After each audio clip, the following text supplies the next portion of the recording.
Tom Beer. That's me. I'm Joe Gough. Nice to meet you. Hey, Joe. Damn glad to meet you. Nice to meet you. We lived together across the hall from each other momentarily. We didn't for live several together. years. We did not live together. At the same building. In the same building. Same hall. There's a big difference of living together and living by each other. Well, we shared. When you needed food, we lived together. Other than that. That's a good point. That's a good point. That is a very good point. You would abscond all of our meals. I probably owe you a portion of... you at least owe me a dinner. Yeah. Just for the pasta. Pasta alone. The number of noodles. And the pierogies. That I absconded with from your apartment. And the pierogies, the Mr. T's. Oh, those pierogi. You kidding me? Głubki. Yeah, we got all the good Polish stuff. Oh, do you like how I put an Italian accent on the Polish words? Yeah, it wasn't good Polish food. It was cheap food that we could afford. Not great. All right, so greatest of all time. This is GOATQUEST. We are out there trying to solve the debate for you. Sometimes we talk about the current events of what's going on in our favorite sports. Sometimes we branch out into sports that we know little or nothing about, but want to comment on anyway, because that's what men of a certain age do. Yes. But today's episode, we really want to get into how we pick these things, how we process the algorithm, the mental algorithm on who is the greatest of all time. So there are subjective criteria that we apply to these things. There is objective measures, the statistical sides of these sports. There's impact factors, right? We talk about leadership and the intangibles, how they impact the sport or change the game culturally. How do you look at those things and how do you prioritize them? I think it's just domination of your craft, whatever that craft is, right? Music, sports, business, parenting, whatever that is. You know? So you look at eras from the standpoint of, did I dominate my peers during my era? I was thinking about MJ, right? He's probably my top GOAT, one of them, well, top three anyway. And back in the era, but before the internet, before cell phones. We're talking about Michael Jackson, right? The pop star. No, we're not talking about Michael Jordan. Michael Jordan. Oh, got it. Just how he took over the sport and owned it and won championships and made clutch plays and motivated his teammates. And pushed Craig Elo away from him, offensive foul, to hit his game-winning shot. Well, whatever. He made a lot more game-winning shots than that. I'm still salty about Elo. Yeah, just someone that achieved unparalleled success, right? That was just so much better than everybody else, and changed the game. That's why I put Tiger right up there too. When Tiger came out, none of us saw any. Forget that he was black or Asian or whatever. Just the way that he did it, and the charisma, and the style, and the dominance. Utter dominance. Yeah, winning the U.S. Open by 12 or 13 strokes. That's never happened ever in the history of golf. So those type of exceptional skills and dominance, consistent performance. Consistency. And mental toughness. That's Remember when he won the U.S. Open when he had the bad knee, he chipped in, then he eagled 18 twice in that tournament. Just complete dominance. The one you threw in there that I think gets glossed over is the consistency of the dominance. Yeah. Lots of guys pop on the radar screen and have short bursts of dominance. Yeah.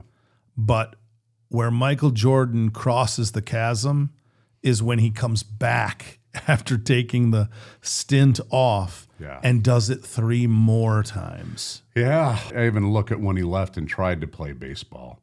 It doesn't equate, right? He was not nearly the baseball player. I'm sure he was respected in the locker room, but it's not the same thing. It's apples and oranges, right? But I'm surprised he even tried baseball. But I guess he had enough money. I mean, he's definitely got enough money now to do whatever he wants. And it's debatable whether or not, it's certainly debatable. I'm not jumping into conspiracy theories, but it is debatable whether or not that was a forced hiatus, right? There are plenty. with the coaches. There are and the plenty of GM. Rumors out there that they were going to trade him or something, or that the NBA was going to suspend him for potentially for the golf gambling and some of the gambling things. Yeah. And that they said, you know what, why don't you take a break? Yeah. Now I know he says that that's malarkey, and you got to take a guy at his word, right? So I'm not going to say one way or another, but the hiatus didn't make a lot of sense. Yeah. And he didn't stay with it long enough to even be considered a baseball player. Like if you really wanted to make an effort at it, or if it was just a forced hiatus, he didn't do a very good job of making it look like he made an effort at it. You know, you hear all the cliches too, like you've got to put in the work, you've got to get your sleep. MJ was completely opposite of all that. He put in the work. But do you hear the stories of him on game days? He'd play 36 holes, drink a case of beer, and go out and play basketball at night and score 50 points. Could he have scored 60 if he wasn't out playing golf and drinking beer? See, I guess that's the point. I mean, there's so many contradictions with athletes. I mean, some guys are just born to play a sport, period. Kenny the Snake Stabler, convinced that he played better on Sundays on 2 hours of sleep. Yeah. Yeah, look at Joe Namath. Joe Namath. You ever see his stuff? I mean, he would drink the night before a game. Bobby Lane, Detroit Lions, the curse that we're still trying to shake. They used to have cigarettes at halftime. Yeah. I mean, definitely a Cuddy Sark and a Sig Nasty for him as well. Yeah, I remember when I played for the Lions, I'd walk in there most mornings and it smelled like McDonald's. I didn't eat it, but obviously somebody was eating it because the whole room smelled like it. So that plays into a couple things. Yeah, it's natural talent. Yeah, some guys do it, different strokes for different folks. Yeah. But it does downplay the leadership factor, right? So I don't think anybody could debate Michael Jordan's leadership skills. No. He himself said, that he held people to a standard that he may not have held himself. Yeah. Right? But he certainly exhibited leadership qualities. Is it enough to just exhibit leadership qualities, or do the best of the best have to walk the walk and actually be disciplined? Walking the walk is everything. Walking the walk is everything. It's probably the most important thing is on the field or on the court or wherever it is performing under pressure and making it happen, right? Because all you care about when you're a player in the NFL or the NBA is winning, period. I hate to say it. It's above probably most anything else that you can bring up. Winning is the most important thing. And quite frankly, in the Michael Jordan debate, where I get the most heat from people when I show them the empirical evidence of Wilt Chamberlain's utter dominance during his career statistically, is they'll come back and they'll say, well, he only won 2 championships and Michael Jordan won 6. So that's a great example. Why would you say Wilt Chamberlain's anywhere near Michael Jordan? Statistically speaking, it isn't even a debate. Wilt Chamberlain is by far statistically the greatest player that's ever played in the NBA. And he had to do it through the civil rights era where he was constantly put on. I mean, there are games where people specifically told him, hey, don't embarrass this team. Look, Dan Marino's a good example. Look how good he was. If I went to a game in Miami and I didn't dress, and I was watching Dan Marino throw before the game. I remember you telling me the sound of it. Dude, the sound of the ball was like a missile. Just... It was unbelievable, inaccurate. Was this Clayton and Duper? Or was that later? No, I think that was later. It had to be later. I can't remember who the receivers were. Yeah, you were end of Marino. Yeah, but just the sound.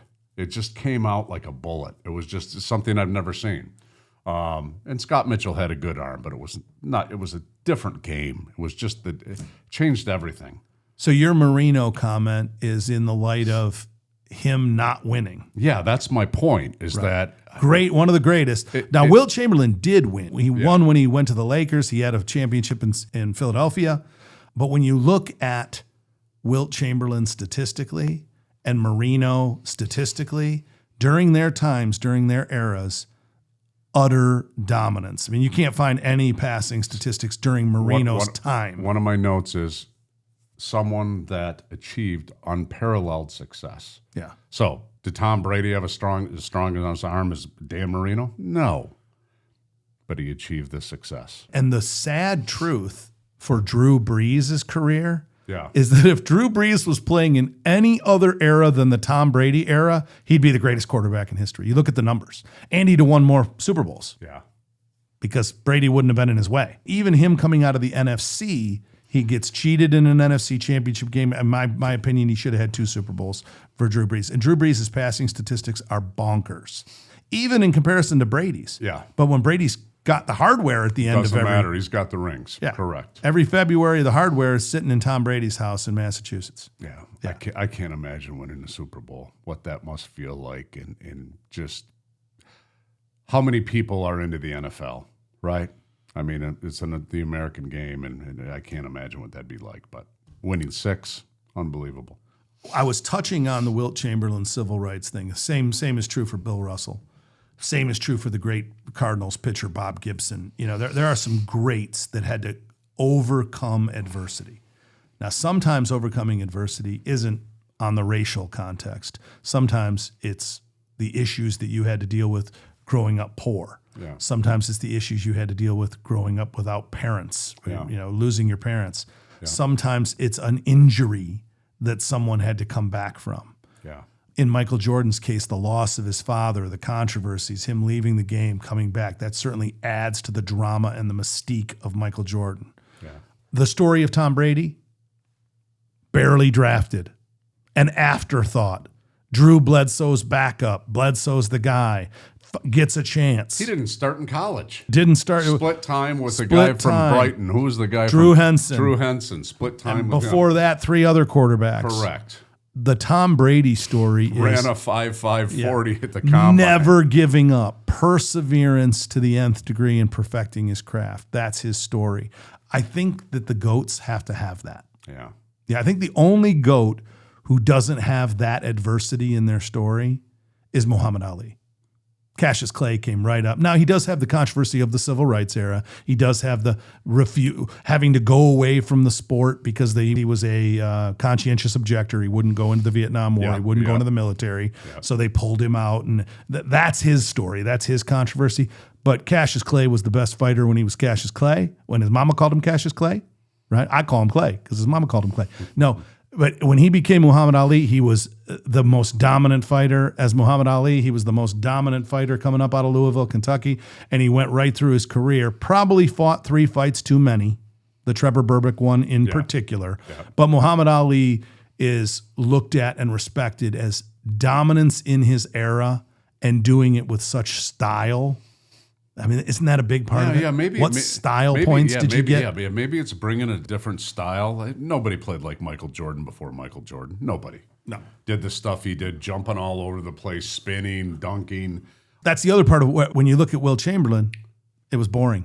Yeah. Throw it inside, he gets a hook. Throw it inside, he gets a dunk. Did they even dunk back then? They did. Didn't have breakaway rims. They're not hanging out. It was rims. just kind of a throw it in the hoop thing, right? Yeah. But Jordan was so much more multiverse. Yeah. He could do it all. He could do the same. Remember when he shot the free throw with his eyes closed and shot left-handed free throw? I mean. And he could hit the 3, and he could take you to the basket, and he had the probably the best mid-range jumper ever, in addition to other things that he was the best ever at. I love golf, right? And everybody I know loves Tiger. And although you've heard a lot of stories about him, that he's not the best guy in the world, right? For obvious reasons. But just his style, the way that he did it, the way that he hit shots that no one else could hit. No one else could hit. Not one person on the PGA Tour. Not even, maybe now. Now that a lot of the younger guys are working out. He was the first golfer to work out, I think, that actually worked out and lifted and got bigger, and not really sure how he got that much bigger.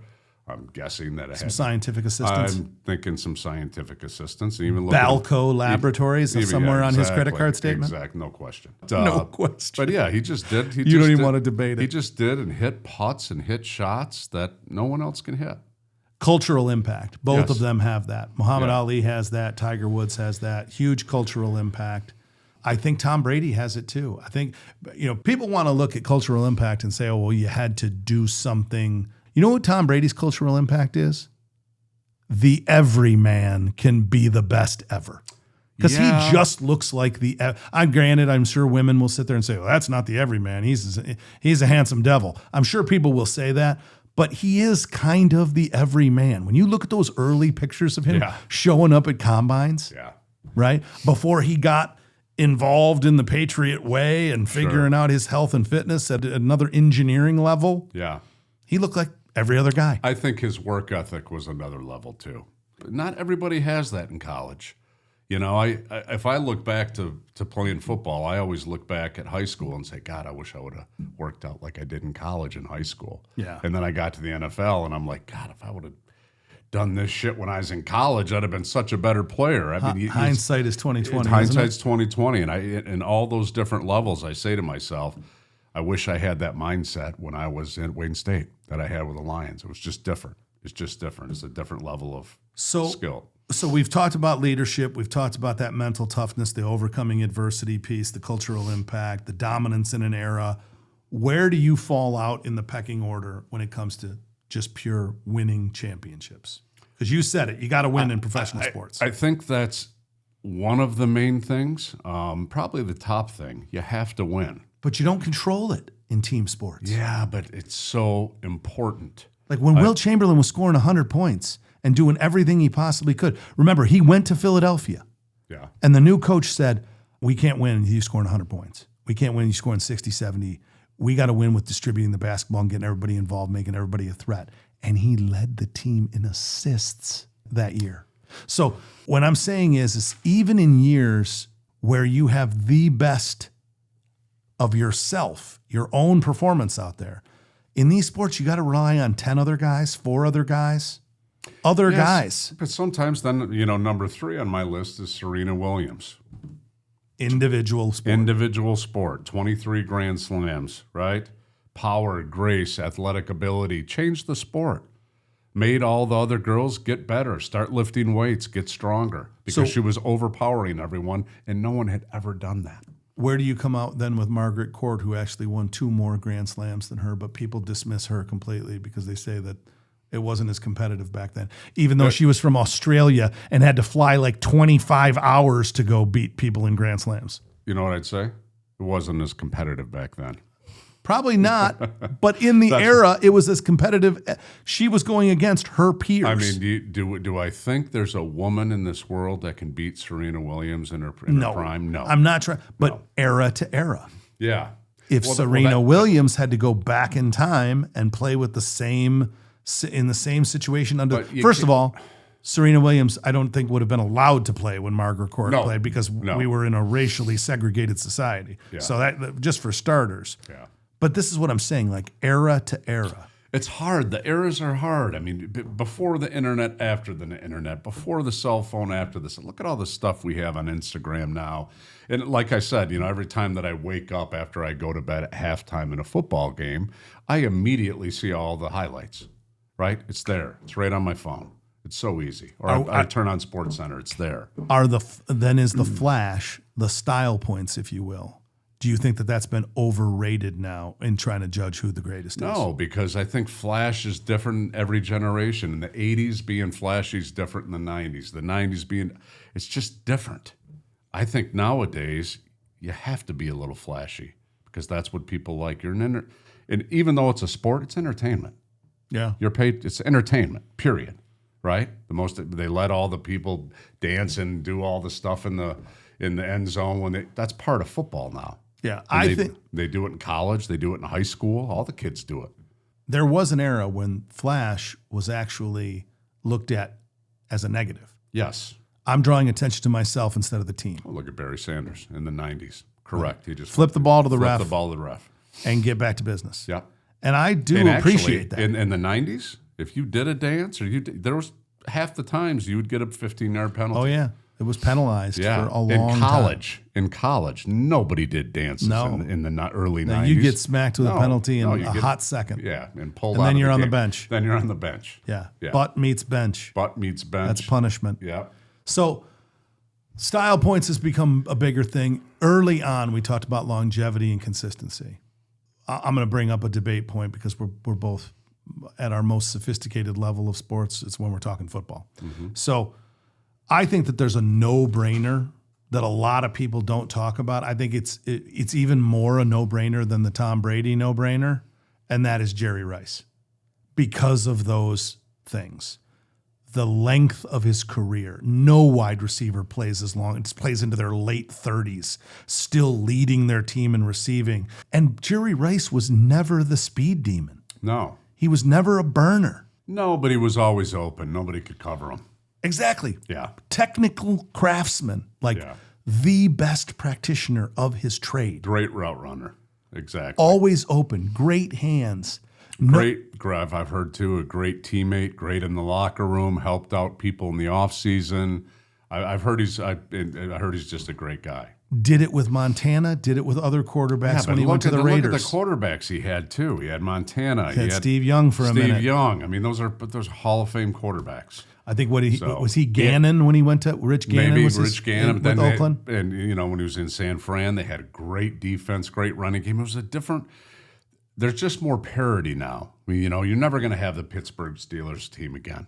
Never. You're never going to have the Washington Redskins team again. Because you can't keep them. You can't keep them. You win a Super Bowl or you go to NFC Championship, you lose 10 guys off your roster. They get paid to go somewhere else. I don't want to have a racial slur as a nickname, so it'll be the Washington Commanders, but just to stay politically correct here. Well, they were the Redskins. That they were the Redskins. Yeah. But that's all another reason why we'll never have that again.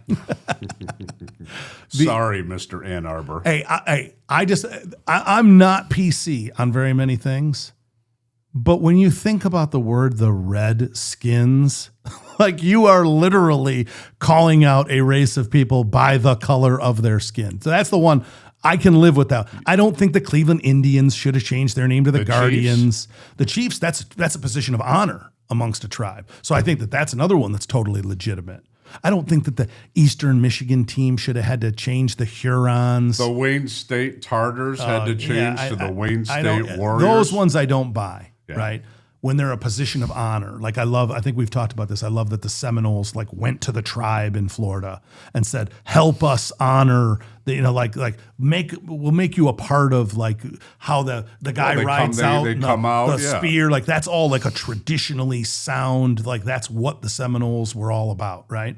If that's what you're all about, fine.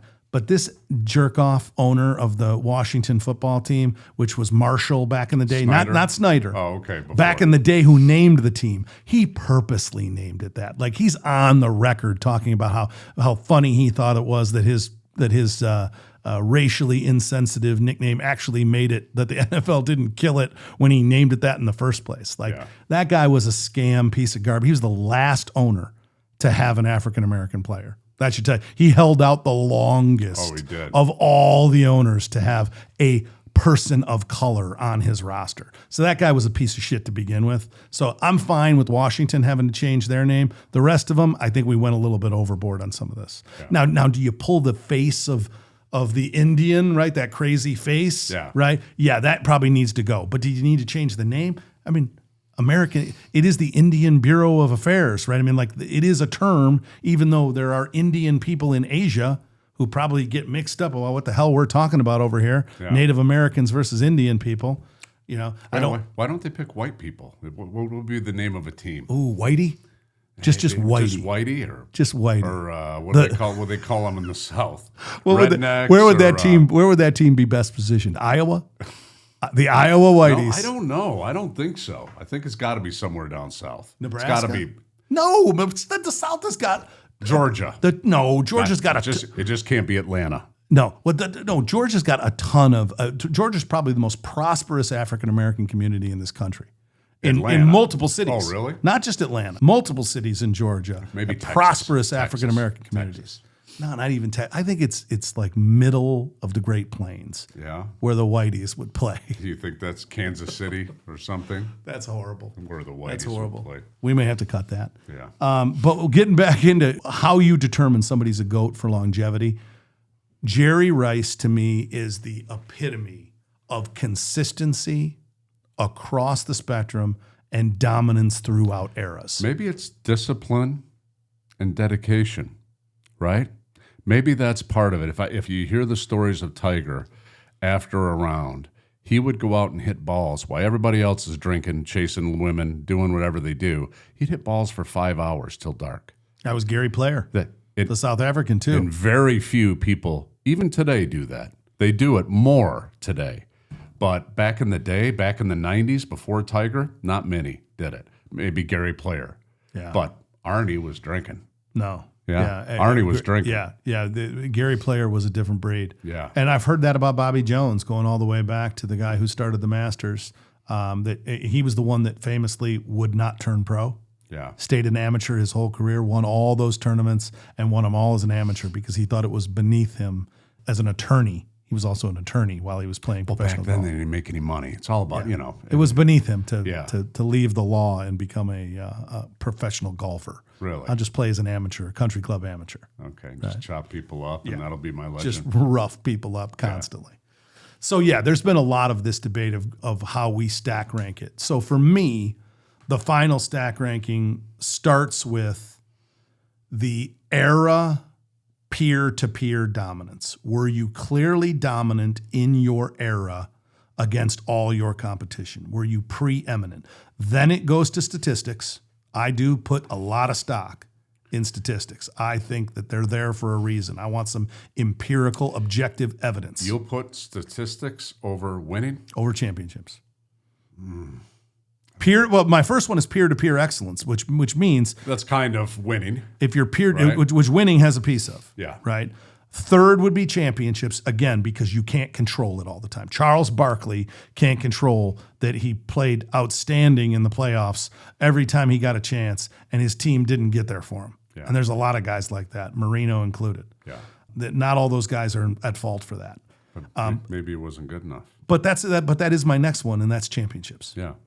Yeah. My next one would be championships. Yeah, you have to have championships in there. Then longevity. I demote cultural impact and those kinds of soft things like that. I think, that's nice for people to write stories about, and it makes the story more interesting. I'm not weighting Muhammad Ali's greatness based on the fact that he didn't want to fight in the Vietnam War and was a conscientious.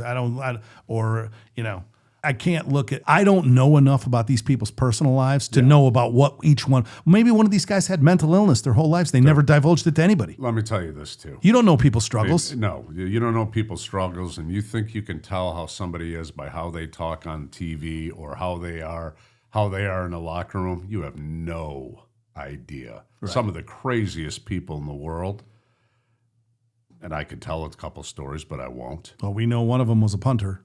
Oh yeah. Yeah, we know one of them was a punter. A punter at the professional level. You cannot believe how much they are like every other human, right? They do the same thing when we get up in the morning. They have a cup of coffee. They go to the bathroom. They're the same type of people that we're with. They just are, exceptionally good at their craft.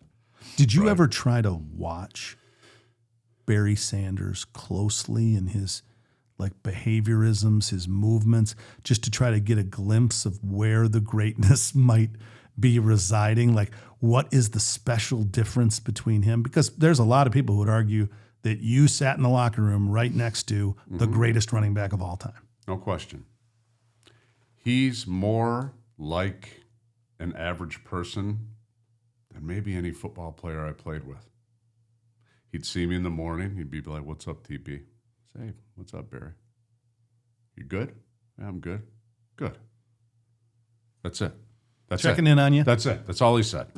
That's all he'd say. He said it every morning. And he ate a lot of candy, and he slept a lot.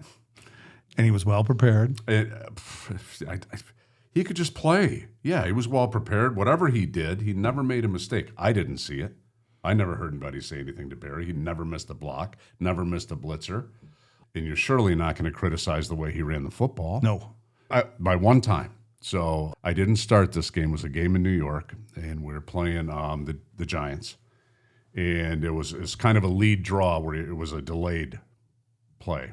So I stepped to the left, and I went and I blew up the linebacker, and Barry took one step and went the other way. And there was a hole as big as this table, right? Where I blew up the linebacker. So we're watching film the next day, and he's sitting right next to me. And one of the coaches, they don't say anything to Barry. What are you going to say? You can't say anything to Barry. "Hey, Barry, did you?"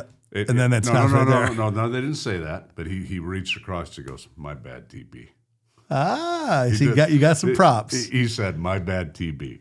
So he That's the only time he ever said anything to me about so he had a self-effacing side where he could take at least self-criticize. A little bit, but most of the time he didn't make the mistake. But even when he had Schlesinger, who you watched Schlesinger when he had a fullback, or Tommy Vardell, he very rarely followed the fullback, right? No, he allowed the fullback almost to be the bait. Correct. Yeah. And he would not follow the fullback. He would go through, do whatever he does and zip it outside. And the only knock that you'll ever hear on Barry Sanders not being the best of all time is some of the losses he took. He took a lot of negative plays.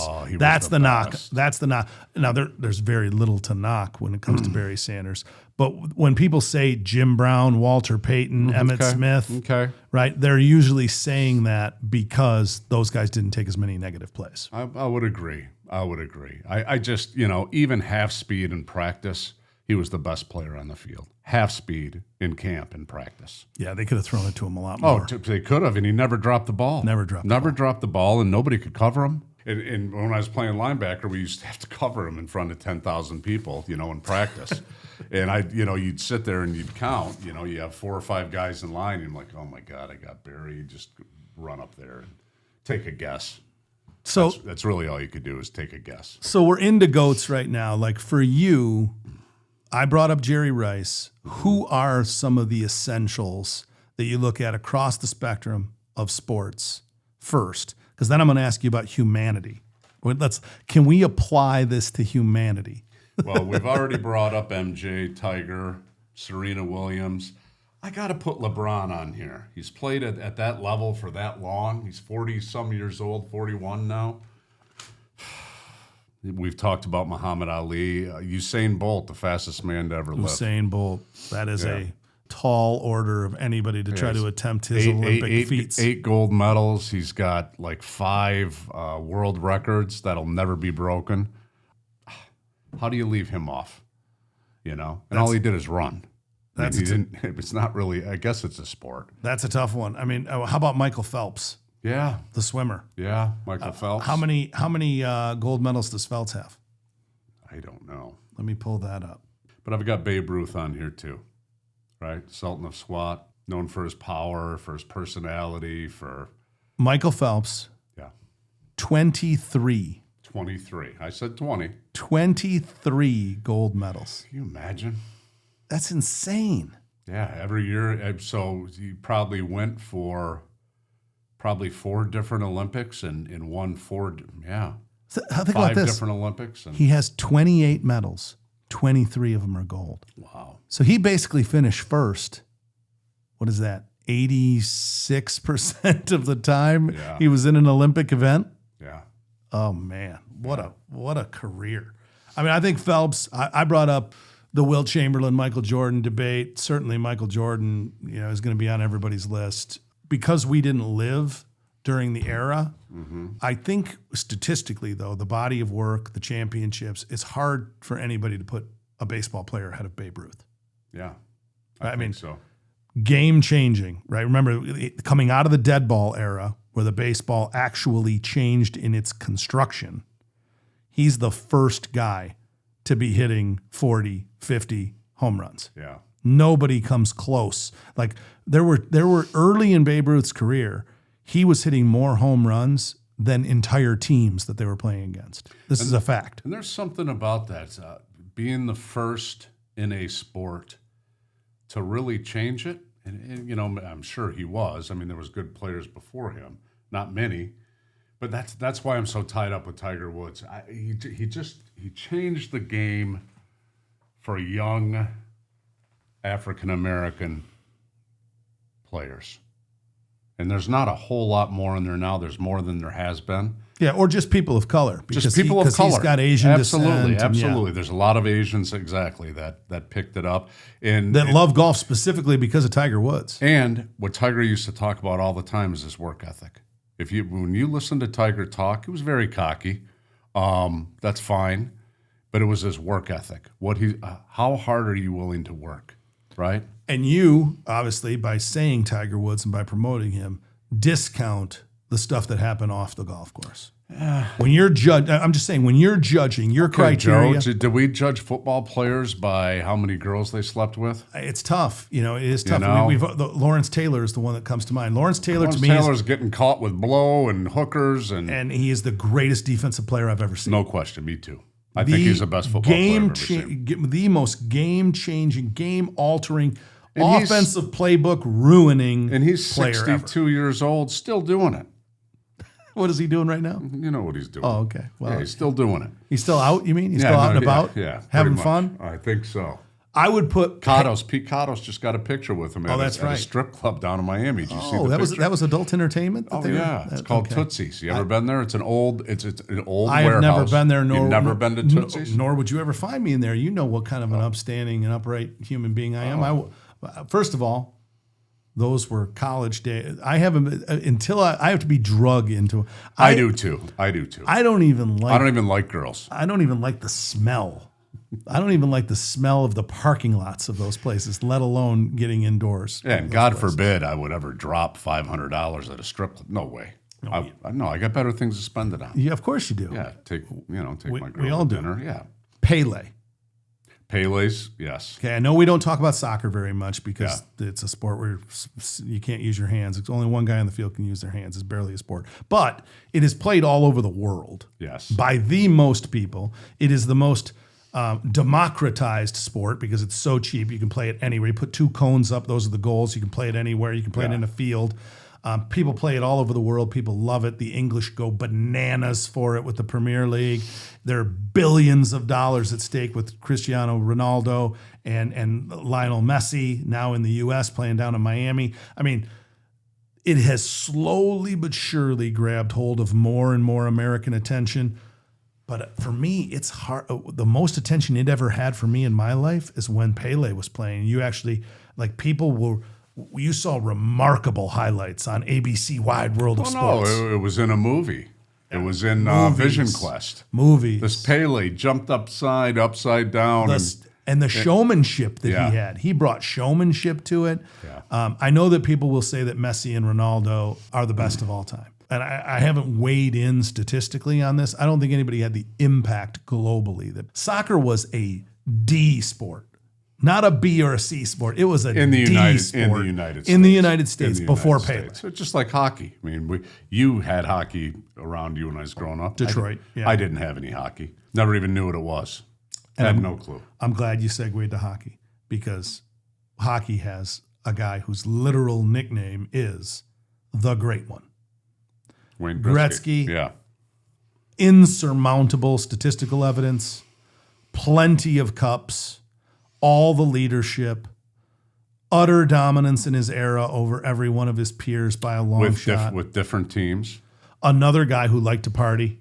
Still likes to party. Still likes to party. So he's another guy that plays against the norm of having to be 1,000% focused all the time, never blowing off any steam. Did you see the gambling commercial he's in when he gets a pair of 9s and he goes, "I never split 9s." Anybody that says that plays a shit ton of blackjack. Yeah.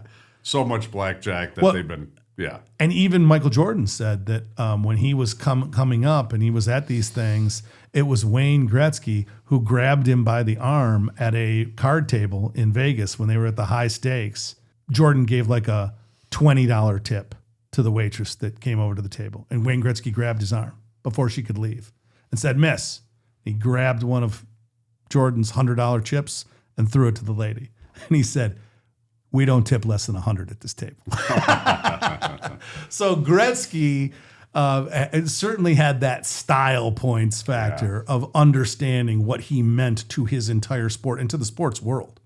I mean, you look at him in the broadcasts now, look at the deference that the other broadcasters even show him, like listening, hanging on every word that he has to say. Yeah. And he's not always the most eloquent. He's not always giving you the perfect moment of analysis. But everybody is listening to what the Great One says. Yeah, he's earned it, right? When he's earned the respect. What does it look like at an LA Kings game? Is there still the residual Gretzky effect around the building? He's got a statue outside. There you go. Yeah, but so does Luke Robitaille. I can't remember. Magic Johnson's got a statue. Lou Alcindor. There's like 8 statues. I love that you called him Lou Alcindor. I You know. old son of a bitch. I What were know. you, AARP? I know, You're looking yeah. in the guy. That's Look Kareem at me. Abdul-Jabbar. I got more gray hair than you'll He ever did have. win an NBA championship in Milwaukee as Lou Alcindor, and then Yeah. Kareem Abdul-Jabbar. Yeah, Gretzky definitely has a statue out front. Gretzky had something like 2.5 points a game when he was 16, playing for the Sault Ste. Marie Greyhounds Wow. in a waiver year where he had to petition. It's one of those, you had to play up waivers. Don't start with the hockey stuff. There's so At much. Hockey has 16, got so much. To think that he went into that league, 16 turning 17, the OHL, that he went into that league and had 2.5 points a game as an underage player, it's beyond comprehension. Yeah. Gretzky is the greatest of all time. Yeah. Let's round it out here. We're coming into the final bend. Give me your Mount Rushmore of goats of goats.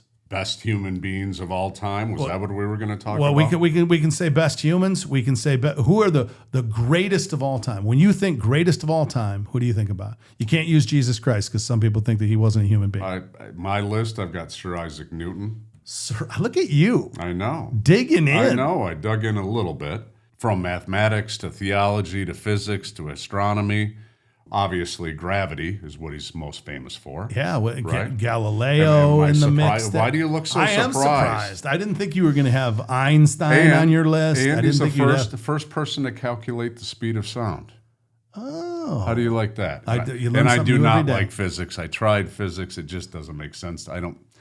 You tried physics and you I realized tr- that there was Jane Fonda wasn't leading the class. It wasn't let's get physics. No. I went to 2 classes, and I sat next to Joe Hood.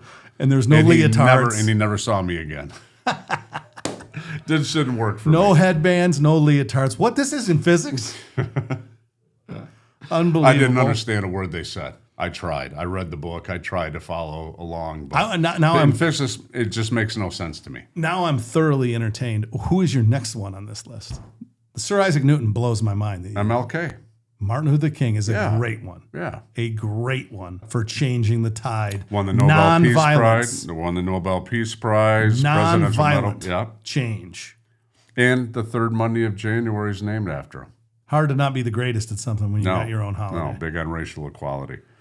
Abraham Lincoln, another one that I don't have Abe Lincoln on here. I've got Charles Darwin. kept our country together, Abe Lincoln, Yeah, he did. through the Civil War. He did. The theory of natural selection with Darwinian? Darwin. I've read a bunch of other stuff on him. I love the Darwin stuff where they show the stuff on like clips of criminals. Yeah. That it's like the Darwin Awards when you're so dumb that you should be thrown out of the gene pool. The Darwin, Natural selection. my favorite one from the Darwin Awards. I can't remember if it was Stephen Colbert or one of the comics that did it, but the guy goes into the party store to rip him off. He's ripping him off at gunpoint. I know that's not a funny thing, but you're gonna think it's funny at the end. Got him at gunpoint, ripping him off. He drops the money. And he puts the gun on the counter to go reach down and get the grab money. the gun. The person at the convenience store just grabs the gun and turns it around on him. When he pops up, he's got the money. He's got a gun on him. That's the great Darwin Award right there. I'm going to go. So you went Isaac Newton. Yep. I'm going to throw Albert Einstein in there. I mean, from the theory of relativity Yeah. to talk about someone that changed the course of history from an intellectual standpoint. But when you start looking at theology, right, and you start looking at the impact, Mahatma Gandhi wasn't just a religious leader. Mahatma Gandhi was a cultural leader, getting the now, what is India now? The second most popular, it's India and China, right? Yeah. The most populated country. Remember, this was under British rule before Gandhi led independence for what is now the second largest group of humans on the planet. Was always nonviolent, always protested through the means of debate, right? And protest versus violence. So I'm going to go with Gandhi as my number one. Okay. What's your number one? I got Sir Isaac Newton. That's my number one. But I also have Dalai Lama on here, known for preaching peace, right? Peaceful protest, women's rights, economics, the environment. You know, do I think he's right on everything? No. No. But I like Abe Lincoln. Abe Lincoln is right there at the top, keeping the Union together. I'm going to put Abe Lincoln in the mix. For utter dominance, again, I'm going to come back to Wayne Gretzky. I'm going to use Wayne Gretzky as one of the best humans of all time. The greatest hockey player in the history of the sport by so many. He's the best by so many variables. Now, he hasn't cured cancer. No. He hasn't had any theories of intellectual greatness named after him, but he's still young. He could still get there. He's not young. You don't think Wayne's going to have another go around as a statistician? But back to one of the comments that we made is he won. He's a winner. He's a winner. He's a winner in a sport that only a few people can play. We don't always, of course I'm joking. We don't always stay on course when we're talking about the greatest of all time, but we talked about the criteria. We talked about what it takes to get there. And I do think it's important as we wrap this up that you all in the audience perspective of this kind of know what process we go through when we're thinking about these lists. We aren't just willy-nilly pulling the favorites out. We're cracking into an algorithm and deriving points that attest to where we think someone falls on the list. And that's the same thing you see on the website at GOATQUEST.com. If you dig into when you look at the experts list, that is all the people weighing in and us taking the algorithmic lens to it to determine who is the greatest of all time. Any last points, TB? No, I think you summed it up. That Hey, was what up? perfect. Hey, what up, TB? What up, TB? How you doing, man? That's it. All right. That's all I got. All right, so out there in the universe, please go forward and be the GOAT at whatever it is that you're doing today.